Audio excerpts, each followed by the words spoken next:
그런데 요즘에 올림픽이 계속해서 진행되고 있습니다. 올림픽에서 금메달을 딴 선수들을 보셨을 텐데요. 그 금메달의 무게가 약 560g 정도 된다고 합니다. 근데 거기에 들어가는 금 퍼센테이지는 1.45%? 그 전체가 순금은 아닌 거죠. 그리고 이번에 금메달은 또 수많은 전자제품을 재활용해서 만들었다고 하더라고요. 그 위에 이제 금도금을 한 건데, 그래서 가능하면 금을 깨물지 말라라고 이야기를 하더라고요. 근데 축구 경기를 하나 예를 든다면, 한 선수가 한 경기, 축구 한 경기를 뛸 때 흘리는 땀의 양이 얼마나 되는지 아십니까? 약 4,000ml. 우유로 따진다면 1리터 우유 4병이 되는 거예요. 4팩이 되는 거죠. 적은 양이 아니죠. 굉장히 많은 양입니다. 근데 그게 한 번 게임할 때 그런 거예요. 그러면은 그런 선수들이 평소에 연습할 때 흘리는 땀의 양은 얼마나 되겠습니까? 근데 제가 여러분에게 한번 물어보고 싶은 것이 있어요. 금메달의 무게와 운동선수가 평소 때 연습 때 흘린 땀의 무게를 비교를 해본다면 어느 것이 더 무거운 것 같습니까? 금메달의 무게가 무거운 것 같나요? 그 무게가, 흘린 땀의 양이 무거울 것 같습니까? 물리적으로 봐도 당연히 땀의 양이 더 많기는 한데요. 어떻게 생각하면은 참 답하기는 어려워요. 금메달의 무게가 참 크긴 하지만은 그 선수가 그 금메달을 봤을 때, 그러니까 우리가 보는 금메달의 입장과 그 선수가 금메달을 봤을 때 자기가 흘렸던 그 땀의 가치가 이제 빛을 발휘하기 때문에 정말 그 겪어왔던 그 모든 생각들이 주마등처럼 아마 스쳐갈 것입니다. 연습은 실전처럼, 실전은 연습처럼 하라는 말이 있죠. 실전 때 잘 보시면은 긴장을 해서 메달을 놓치는 경우가 굉장히 많아요. 반면 그 놓친 메달을 거는 선수들도 있고요. 경기장에서 선수가 딱 올라가면은 식은땀을 흘리기도 한다라고 합니다. 그런데 이 식은땀을 줄이기 위해서는 어떻게 해야 되는지 아십니까? 훈련장에서 더 많은 땀을 흘려야 경기장에서 식은땀을 덜 흘릴 수 있다는 거죠. 또 그런 모습을 보는 관중들, 그리고 코치와 감독들을 한번 보십시오. 그때 우리들은 어떻게 표현을 합니까? 손에 땀을 진다라고 표현을 해요. 감독들도 어떻게 하면 저 선수가 잘할 수 있을까? 잘해야 되는데 막 손에 땀을 진다는 게 이렇게 손을 움켜쥐는다라는 거잖아요. 저희도 어떻습니까? 멀리 있어요. 그리고 TV를 통해서 보고 있어요. 근데도 우리 손에서도 막 땀이 나는 거예요. 꼭 물리적으로 땀이 나서가 아니라 그만큼 마음으로 함께 한다라는 거죠. 이런 모습을 봤을 때 우리는 다 땀을 흘리는 존재들이라는 것을 알 수가 있습니다. 꼭 더워서만 땀을 흘리는 것은 아니에요. 제가 이번에 아침 기도회를 마치고 주말 농장에 한번 오랜만에 갔습니다. 한동안 못 가가지고 손볼 곳이 참 많더라고요.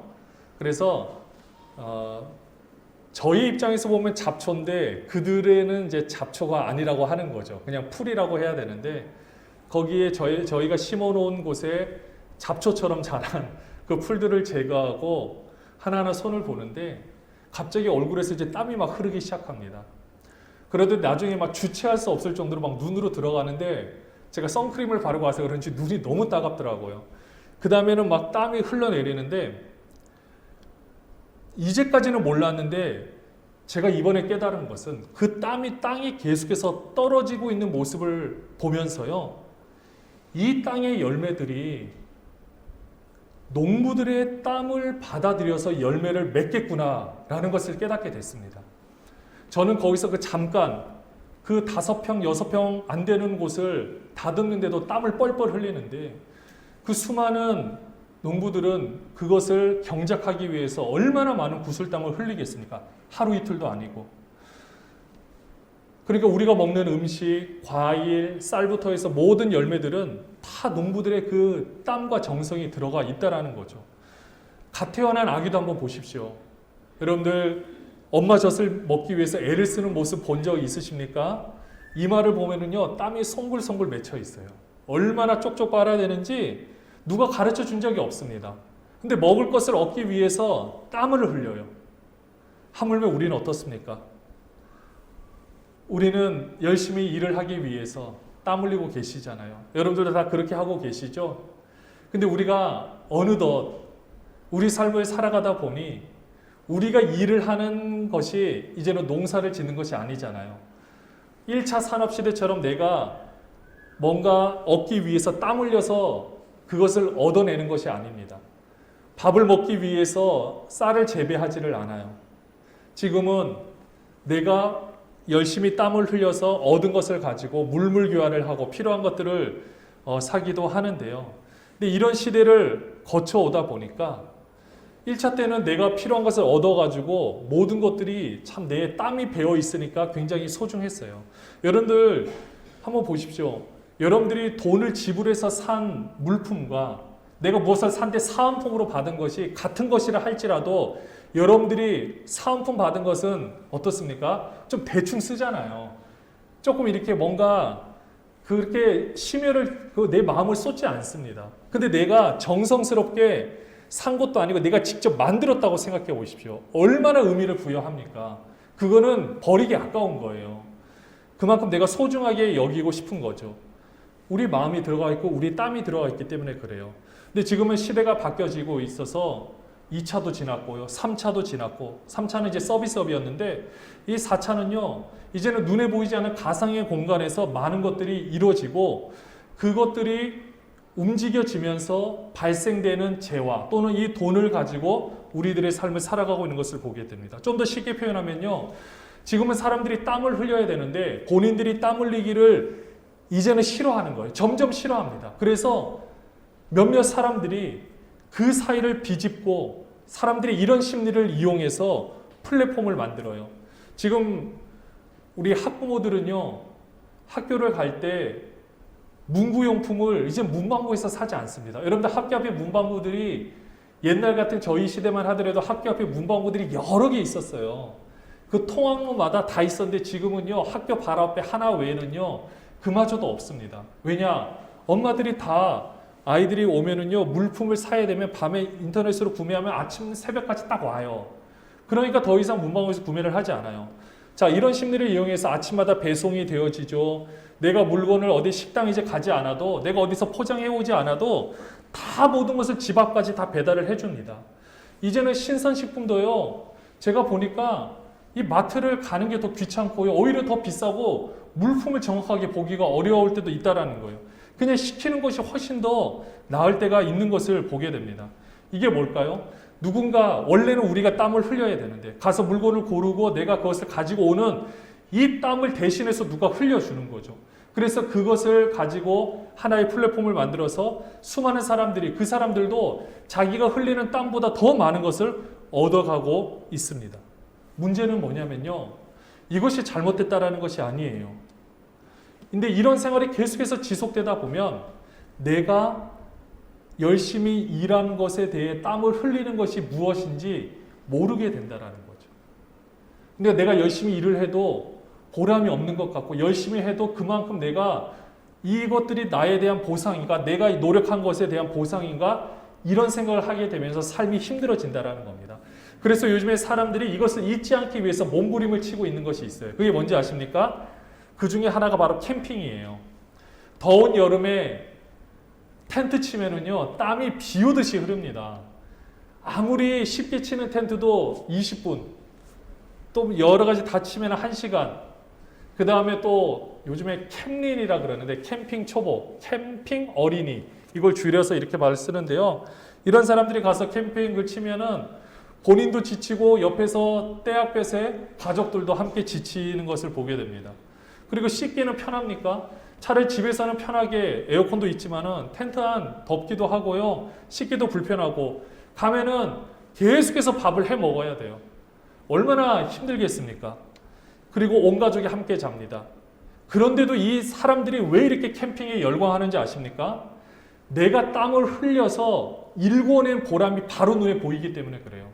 내가 지금 이만큼의 노력을 한 거에 대해서 바로 보상이 바로 내 눈에 보여지는 것이 있기 때문에 그런 것입니다. 그러니까 오늘날의 문제가 뭘까요? 내가 이제는 뭔가 열심히 일을 하는데 그 땀이 눈에 보이는 땀이 아니라 정신적 고통으로 내 마음에서 이제 땀이 흘리기 때문에 문제가 된다라는 거죠. 내가 흘리는 땀의 가치 여러분들은 한번 생각해 보신 적 있으십니까?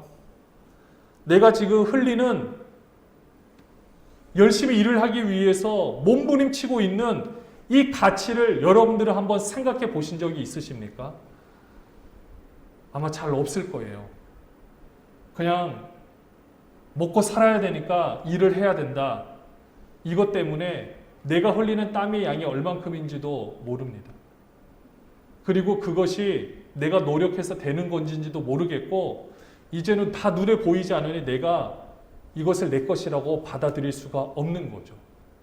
그게 얼마나 안타까운 일인지 모릅니다. 지금은 사람들이 현금을 가지고 다니지 않습니다.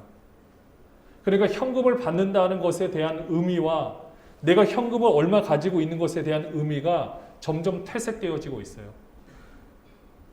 월급 다 내 통장을 그냥 스쳐가고 모든 공과금도 다 자동이체를 통해서 나가고 카드값도 그렇고 내가 카드 결제하는 것도 그렇고 모든 것들이 내 눈에 보이지 않는 상황에서 다 움직이시다 보니 이제는 나의 삶을 내가 뭔가로 내가 지금 이만큼 내 것이 무엇인지도 이제는 모르는 시대가 돼버린 거죠. 그러니까 나라는 존재의 의미가 점점 퇴색되어지고 있다는 것입니다. 사랑하는 여러분들, 그런 우리는 이 상황에서 어떻게 해야 되겠습니까? 오늘 말씀 제목이 땀으로 일구는 나의 인생이에요. 우리는 하나님께서 우리 보고 네가 땀을 흘려야 그리고 네 온갖 먹을 것을 먹을 수 있고 너는 흙이는 흙으로 돌아갈지니라 이 말씀 속에 담겨있는 의미를 우리는 저주로만 볼 수 있겠지만 사실은요 하나님께서 우리에게 허락하신 노동이라는 의미는 너무나도 귀하고 너무나도 중요한 것입니다. 60세 된 정년 이 사람이 남자가 정년 퇴직을 하면은요 처음에는 내가 이제 좀 자유롭고 내가 모든 걸 할 수 있어서 좋다라고 하지만은요 내가 할 일이 막상 없을 때 그거에 대해 맞닥뜨리는 고통이 굉장히 어렵다는 것을 저도 간접적으로 제가 예전에 신방을 하면서 많이 경험을 하게 됐습니다. 저도 어느 정도 예상은 했는데 보니까 상황이 더 심각하더라고요. 소일거리라도 내가 뭔가 할 수 있는 것이 있고 내 존재가 아직도 일을 할 수 있다는 것과 내가 이제는 아무것도 할 수 없다는 것의 그 차이가 너무 크다는 것을 옆에서 보게 되었습니다. 이게 뭘까요? 내가 뭔가 일을 하고 내가 뭔가 열심히 살아있다는 것을 보여주는 것이 사라진 것이 얼마나 힘든 것임을 우리에게 간접적으로 보여주고 있는 것입니다. 그렇기 때문에 우리는 어떻게 되는지 아십니까? 지금 먼저는요 내가 땀을 흘릴 수 있는 곳이 있다는 것에 먼저 감사할 수 알아야 한다는 거예요. 내가 능력이 없어서 지금 여기 있느냐, 내가 다른 직장 또는 다른 곳에서 또는 내가 더 좋은 뭔가 환경적 여건이 되면은 내가 저기 갈 수 있고 내가 뭔가를 더 했으면 여기 있을 수 있었을 텐데 이런 생각에서 조금은 자유해 주실 필요가 있다는 거예요. 어쩌면 우리 눈이 너무 높아져 있는지도 모릅니다. 내가 지금 충분히 가지고 있음에도 불구하고요 사회가 만들어 놓은 어떤 기준 때문에 그 기준에 부합되지 않는다고 내가 흘리는 땀의 가치를 다 뭉개버리고 있는 거예요.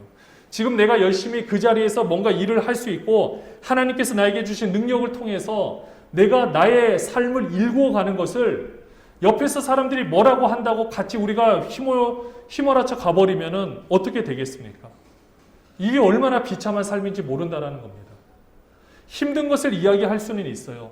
그러나 모든 것을 불평과 불만으로 다 몰아간다면 나의 모든 삶을 내 자신이 다 흐트러뜨리는 것과 같다라는 것입니다. 사회에서는 내가 흘리는 땀 한 방울이 도대체 이제 무엇인지 모르겠는 것이 문제거든요. 오늘 읽었던 본문 18절에 보면은 사실 이 말씀이 먼저 있어요. 땅이 내게 가시덤불과 엉겅퀴를 낼 것이라 내가 먹을 것은 밭의 채소인즉. 네가 열심히 땅을 경작을 할 때 가시덤불과 엉겅퀴가 날 거라는 거예요. 그러니까 내가 열심히 일을 해도 거기에 대해서 100을 쏟아 부어도 100을 얻어 걷는 것이 아니라 사실 50, 60밖에 못 거둘 수도 있다라는 것입니다. 내가 열심히 일하는데 더 이상 땀에 눈이 보이지 않잖아요. 그러니까 제일 문제는요. 내 삶이 누구의 땀으로 이루어지는지 점점 알기 어려워진다는 겁니다. 예전에 내가 다 했는데 그러니까 나의 존재의식이 점점 희박해져 가는 거죠. 사랑하는 여러분들, 우리는 이 모든 것에서 정말 자유롭게 할 수 있는 것이 무엇이냐면요. 아까도 말씀드렸지만 먼저는 나 자신을 내가 거기서 일할 수 있다는 것에 감사하는 마음을 가져야 하고요. 그 다음에는 우리가 정신적으로 이제는 스트레스를 너무 많이 받는 상황에 이르고 있습니다. 땀이요, 마음을 통해서 나오고 있는 것 같아요. 몸을 움직이기보다는 이제는 머리로 땀을 흘리는 구조인데, 그러면 그 흘리는 그 땀의 의미를 우리는 어떻게 생각해야 되겠습니까? 우리가 흘리는 땀은요, 눈에 보이든 보이지 않던 간에 그 땀이 어디로 흘러가는지를 우리는 생각해야 한다는 거예요. 먼저는 내가 땀을 흘릴 수 있는가 감사할 뿐만 아니라 내 땀이 지금 어디로 흘러가는가. 땀은요, 나의 일부분이 먼저 떨어지는 연습을 하고 있는 거예요. 땀을 흘린다는 게 뭔지 아십니까? 내 존재의 의미를 내가 있는 곳에 심는다라는 것입니다. 여러분들이 손에 익숙한 물건을 볼 때 무엇이 묻었다라고 합니까? 손때가 묻었다라고 해요. 그래서 요리의 장인들 또는 각 기능공의 장인들은 본인만의 손때가 묻은 각종 기구들이 있습니다. 근데 우리는요, 그런 것은 손때가 묻었다고 하겠지만, 여러분들이 지금 일을 하고 있는 현장 또는 내가 무엇인가 기도를 하고 있는 현장 또는 내가 무엇인가 하나님의 뜻을 행하는 그 모든 현장에서 흘리는 땀의 가치는요, 그곳을 여러분들의 땀이 먼저 들어가서 내가 여기에 지금 있다라는 것, 그것을 심고 있다라는 거예요. 우리의 인생이 계속해서 지금 흘러가고 있어요. 지금 사실 우리가 어디에 거하는지 우리가 어떻게 알 수 있겠습니까?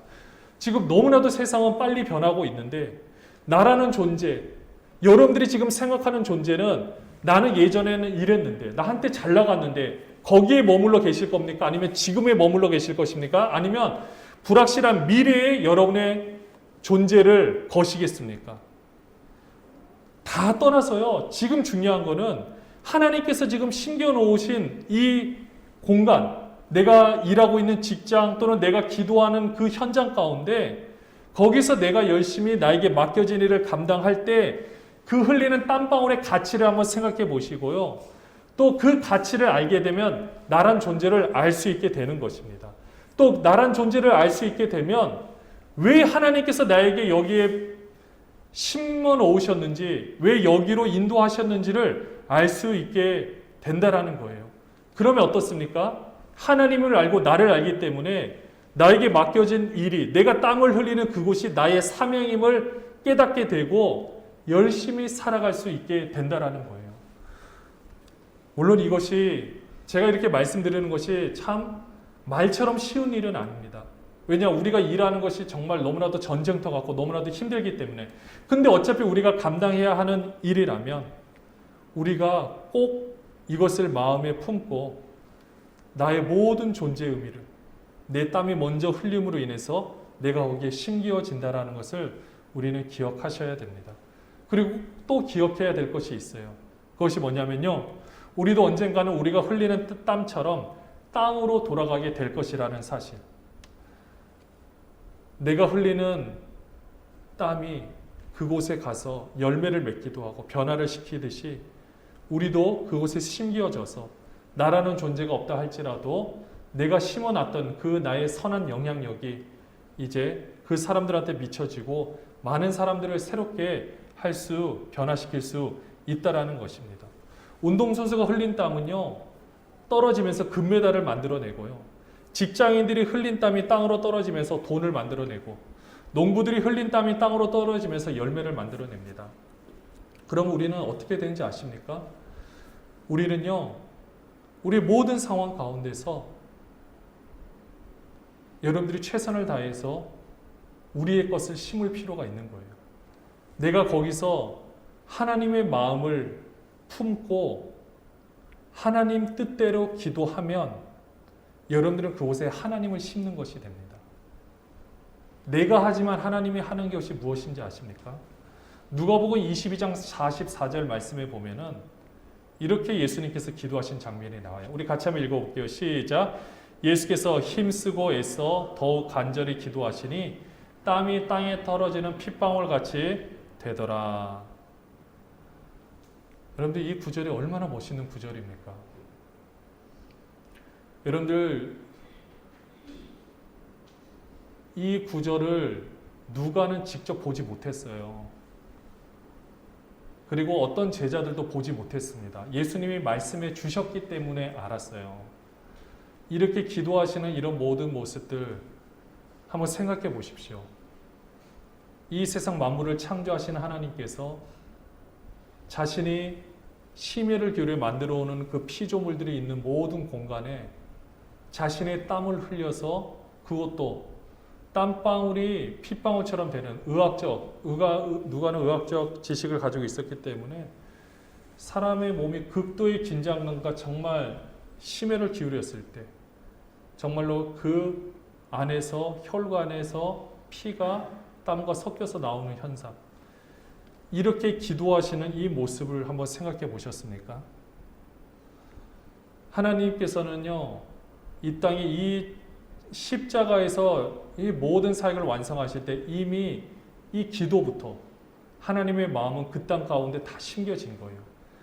이 땅이 아담의 범죄 행위로 저주로 묶여 있었다라면요, 이제는 예수 그리스도께서 이루신 사건으로 말미암아 이 저주는 다 풀려졌습니다. 근데 우리는요, 아직도 창세기 3장 19절 말씀이 저주의 말씀으로 우리는 받아들이고 있다라는 거예요.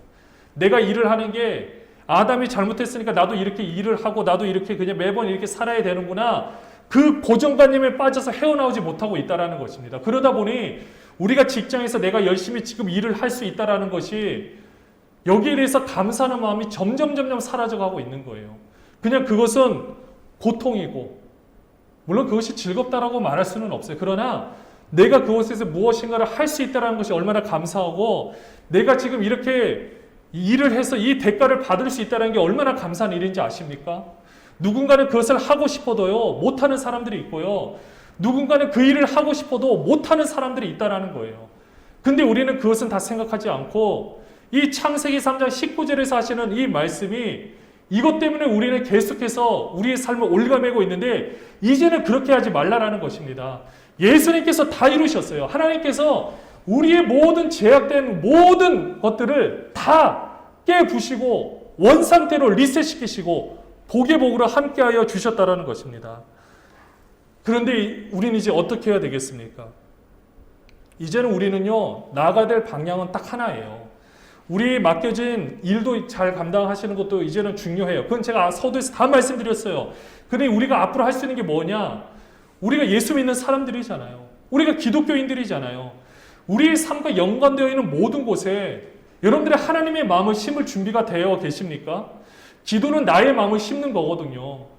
나의 땀에 그곳에 심겨져서 내 마음이 심겨지는데, 그거는 내 마음으로 말할 수가 없는 거예요. 왜냐? 하나님의 은혜가 아니고서는 그렇게 할 수 없기 때문에. 그래서 하나님의 마음이 나의 눈물을 통해서, 나의 땀을 통해서 그곳에 심겨지게 되고, 그 심겨짐으로 말미암아 그곳에 변화가 일어나게 된다는 것입니다. 우리는 우리의 개인의 기도 제목 때문에만 기도하는 사람들이 이제는 아니에요. 예전에는 그렇게 할 수 있어요. 근데 이제 이 정도 계시는 분들은 그렇게 기도하는 것이 아닙니다. 이제는 이 나라를 위해서도 그렇고, 내가 섬기고 있는, 어쩌면 내가 열심히 충성하고 있는 직장과 이 모든 상황들을 놓고도 그렇고요. 이제는 우리가 우리의 마음을 심어야 한다는 것입니다. 내가 주를 위하여 흘리는 땀 한 방울이 언제였습니까? 그 흘릴 때가 여러분들은 언제였습니까? 우리의 인생은요, 우리는 이렇게 일구어 가야 한다는 것입니다. 주어진 삶에 최선을 당하고요, 기도를 통하여 나의 삶을 일구어 가는 거예요. 여러분들, 우리가 하나님의 심정을 품고 하나님의 일을 감당할 때 흘리는 땀 한 방울이 있으면은요, 우리 몸의 모든 부분들은 우리가 형언할 수 없는 최고의 상태로 우리의 몸이 지속이 될 수가 있습니다. 내가 겪는 마음의 정신적인 아픔과 어려움과 이 모든 것들이 순간적으로 다 해결이 되어져요. 왜냐? 내 안에 살아계신 하나님의 그 마음을 온전히 느낄 수 있기 때문에. 그렇게 해서 우리의 삶을 일구어 가는 것입니다. 오늘 말씀 한번 정리를 해볼게요.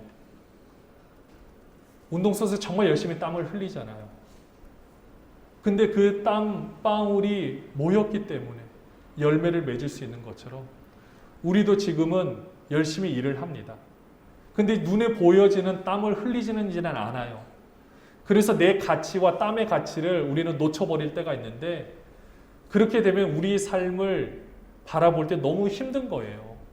이제는 그렇게 하지 말라라는 거예요. 그리고 내가 일하는 것이 내가 일하지 않으면 죽으니까 그런 개념으로 일을 하는 것이 아니라 하나님께서 또 나에게 이 귀한 일을 맡겨주셨구나. 왜냐 그 일마저 여러분들 얻으면은요 정말 힘듭니다. 그렇기 때문에 이 일을 맡겨주신 것을 감사하는 마음으로 일을 하시고요. 또 거기서 끝나는 것이 아니라 우리는 하나님의 자녀잖아요. 지금 이곳에 하나님의 마음에 필요한 것이 얼마나 많습니까? 우리가 이곳에 오셔서 여러분의 땀을 흘리셔서 기도하는 것도 너무나도 중요하고 삶의 모든 현장 가운데서 하나님의 마음을 품고 하나님의 일을 감당할 때 하나님의 땀을 흘릴 때 그곳에 하나님의 놀라운 역사가 일어나게 될 것입니다. 사랑하는 여러분들, 우리가 주님을 위해서 흘리는 땀은요 우리의 땀이 아니에요. 우리도 열심히 일을 할 때 우리 땀 눈에 보이지 않잖아요. 근데 그럼 하나님의 땀을 우리가 어떻게 보겠습니까? 하나님의 땀은 여러분들을 통해서 흘리고 있다는 거예요. 이제는 여러분의 눈물을 통해서 흘릴지도 모릅니다. 그렇게 우리가 이 귀한 사역을 잘 감당했으면 좋겠습니다. 오늘 창세기 3장 19절 본문은 마지막으로 한번 읽고 마무리를 할게요. 내가 흙으로 돌아갈 때까지 얼굴에 땀을 흘려야 먹을 것을 먹으리니 내가 그것에서 취함을 입었음이라. 너는 흙이니 흙으로 돌아갈 것이니라 하시니라. 땀이 우리의 일부를 이 땅에 심기우는 것처럼 연습하고 있는 건데 아름답게 우리에게 주어진 생명, 우리가 힘이 없고 우리에게 생명이 없으면 땀 흘릴 수 없습니다. 죽은 사람 땀 못 흘려요. 우리가 이렇게 흘리고요. 하지만 우리는 흙으로 돌아가기에 근데 이미 하나님이 우리와 함께 하시기 때문에 여기에 이 사실을 두려워하실 필요 없고 최선을 다해서 우리의 삶을 살아가시는 저와 여러분이 되시기를 소원합니다.